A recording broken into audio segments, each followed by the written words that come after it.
नमस्कार मित्रांनो, आपण आलो नांदुरी दुमाला तालुका संगमनेर मध्ये या मावशींकडे. तुमचं नाव सांगा. माझं नाव लीलाबाई आडनाव कवडे, कवडे. कोणत्या गावात आहे आपण? नांदुरी तुम्हाला. बर मावशी, तुम्हाला काय त्रास होत होता आधी चालायला? मला चालायला उठायला बसायला त्रास होत होता, डोळ्यांतून पाणी येत होतं. पण आता उठाय बसायला डोळ्यांतून पाणी यायचं बंद झाले. हं. आणि तिकडं जाते मी थोडं चालत मंदिरापर्यंत. आधी किती चालायचे तुम्ही? आधी गेट पर्यंत जायला मला लय त्रास होत होता. बर. तर मी बळत बळत माझे पोरं मला बडबड करायचे, तरी पण मी पोरांना म्हणायची का तुम्हाला काय वाटतं, माझ्या फार डोळ्यांतून पाणी येते, हा हा. तुम्हाला कसं वाटतं.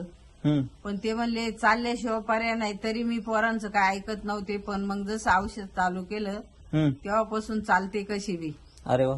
किती दिवस झाले ज्यूस फरक करून? हा 15 दिवस झाले. 15 15 दिवस. दिवसात मला बरं वाटते. बरं वाटतंय. हा नक्कीच आपल्याला 3 महिन्याचा कोर्स पूर्ण करायचा आहे, हा. म्हणजे आपल्याला अजून चांगला फरक पडणार आहे. बरोबर. हा हा.